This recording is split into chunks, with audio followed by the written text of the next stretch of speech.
Hi, I'm Neil Harding. I'm Mark Ashworth. Welcome to Property Insight, and today we're going to be talking about mortgage brokers and why use one and why have one on your power team. So both Mark and I have a mortgage broker. We think it's a really important piece of your power team as a property investor when buying a buy-to-let property. One of the important aspects of using a mortgage broker is that you can build a relationship with them over years and get to know them. They'll know your portfolio and know exactly what your financing and lending needs are, and really help you over the years with advice and support in a way that if you don't have a broker and you're trying to use maybe comparison websites, you just don't get that level of support that you might want if you're trying to speak direct to a bank or something. So, I mean, do you think comparison websites like the sort of moneysupermarket.com, not to mention one in particular, but do they work for this, Mark, do you think? Well, I don't think so, because I think as you're going to be, you may be making multiple transactions, so you may be looking to do maybe 2, 3 or 4, it could be 10, it could be 20. Ultimately, what you really need is someone who knows the market very well, particularly somebody that's experienced in property themselves would be ideal.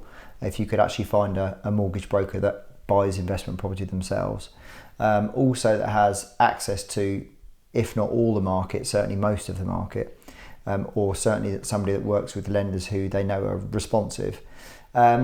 Because ultimately, if you have to organise your own product each and every time, how do you really know if you're going direct or on a comparison site? They're not going to know your personal circumstances financially inside out, like your broker would. Also, you have to give quite a lot of ID information and proof of who you are and proof of your portfolio and everything to your broker in the first instance. So naturally, you would then need to do that for every single application or lender. So if you need something done quickly, chances are you may miss out on a deal just because you're trying to give the information to the bank to see whether they would actually lend to you in the first place. Where at least with a broker, if they already know that information and they've got certain products or certain lenders that they know will fit your criteria, they'll be able to say, oh, I know such and such can lend to that guy. We recommend this product by this lender. So yeah, I think that's very important. So long term, if you're just buying one buy to let, maybe it doesn't matter. Perhaps it's not that important. But I think if your intention is to do multiple transactions, then having a broker and talking to a broker is fundamental. It really is a big part of the buying and investment process. Yeah, it's a great point about the broker being an investor themselves. It really helps to speak the same language then and have a proper conversation. They'll know what you're interested in, what's important to you. For example, it's not always the case that simply the cheapest mortgage product is the one you want to go for. Sometimes actually what's most important is speed from application to offer, and therefore ultimately completion. If you've agreed a deal at a good price to buy a property from someone, and as part of that you have a handshake agreement where you're going to complete in, let's say, 8 weeks, a good broker will know whether or not there's an average wait time of 5 or 6 weeks between application, valuation and mortgage offer being issued. That's probably not going to work. It doesn't leave enough time for the total conveyancing.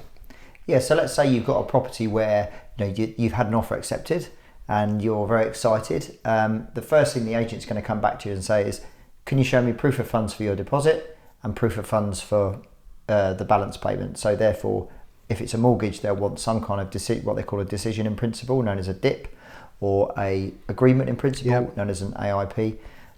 So you'll need to provide that. Now, if you're going to go to a private individual bank to try and get that information, it's probably going to take a while, right? Probably longer than you might like to think. So you're likely, if the next day somebody puts in an offer better than yours, or their situation's better, or they've got cash in the bank, or they've got a broker of their own that can give them that decision in principle quickly, then you could potentially lose out on that deal. So that's another really good reason for choosing one. Yeah. A mortgage broker as well will often have a product relationship or a business relationship manager for each of the main lenders. So I know yours does, Definitely. and mine does as well. And they will meet the bank's relationship manager monthly, probably at least. And from those meetings where they've built those relationships as well over years, they will have a really current, informed view of any one lender's appetite, not just to lend generally, but how to lend or whether or not they want to lend on certain circumstances and situations. So, that can be really important for, if you're an expat, for example, or if you had previously a CCJ or whatever it is your particular situation is, and those sort of lending sentiments and criteria can change from one month to the next as well. So it's another great reason to use a broker. Yeah, and often it's not, you don't need to provide them with lots and lots of information for that basic response. The address of the property, the purchase price, where it is, all that sort of stuff. That sort of simple information can be enough as long as they know you and know your position, your financial position. Then actually, it's a pretty straightforward, sort of response to find out whether or not you can actually transact on it. And I think that puts the estate agent's mind at ease as well a little bit. I mean, some of the more corporate agents will try and encourage you to use their own broker, in-house broker, which is then typically I would say they're more residential mortgage brokers, so therefore that means owner-occupiers are using those people, which for people that don't buy property is often a very good solution. It's an easy sort of, maybe more of a turnkey approach. But if you just, comfortably and confidently inform them that you've got your own broker, then typically most are receptive to that. Yeah. Let's talk a little bit about fees. For mortgage brokers. It sort of divides opinion a little bit as to whether or not people feel they should be paying a mortgage broker a fee. So some charge a fee per application, some don't. I think yours does. I think it's fair to say if it's a business transaction, you're buying for business, which ultimately with a buy-to-let investment you are, and you're using somebody that's advising you in a business capacity, particularly if those are lending, or let's say they're specialist buy-to-let lenders and they have their own portfolio too. I think it's fair to say that you can expect always to pay a fee. I think if they're more the residential side of things, I think probably they get a better kickback from the lenders, and particularly if it's a higher loan to value, right? Because if you've got £150,000 property, let's say, and the borrower as a residential buyer is borrowing 90%, the fee of that 90% is going to be a lot higher than it is on a buy-to-let. So that's probably part of the reason. And is there a range, do you think, Mark, roughly for people interested to know what sort of fees, a reasonable fee to pay your mortgage broker per application? A few hundred quid? A few hundred quid, yeah. I think it probably depends a little bit on the level of work and whether it's complicated. I mean, a normal, typical, straightforward freehold purchase property, probably your fee to the broker shouldn't be anything in the region of £300 to £500, I think would be reasonable, really. Yeah.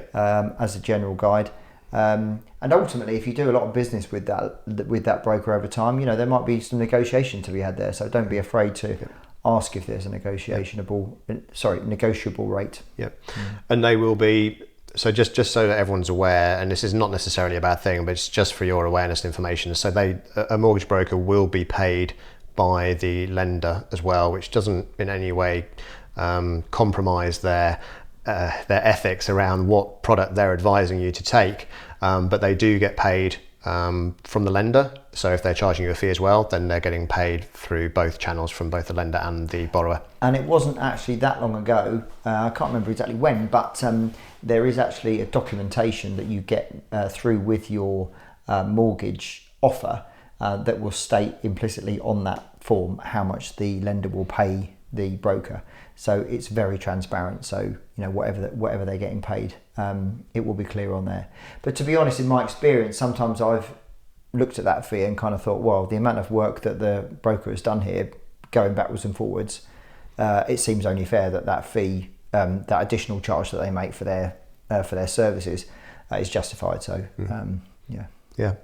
And I think as a closing remark, I think for me, one of the most important things is when you choose your mortgage broker, make sure that they're responsive. Yeah, I've had a really good deal fall through back in my early days of investing, where I'd agreed a great price for a property that I really wanted. That was obviously there's a lot of competition for it, a lot of investors coming in, and the estate agents wanted to see agreement in principle, as the point you were making earlier, Mark. And I couldn't get an agreement in principle to the estate agent to show that I had funds and I was proceedable in time, before other people had viewed the property and had made offers that were a higher offer than my agreed and accepted price. So I lost out on that deal. And that's, really because I wasn't using the right broker at that time.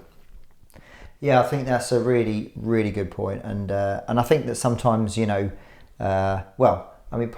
the reason why we're doing this content is because we've learned from our mistakes in the past, and just try and pass on those learnings to everybody, to try and just make you aware of why it's important to do certain things, even though initially you might think, oh, it'd be better to save a few £100, but actually long term and overall it's worth spending that little bit extra at the front end and do things right. Thanks very much for watching. We really hope that the video has been insightful for you, and look forward to seeing you next time on the next video. See you on the next one.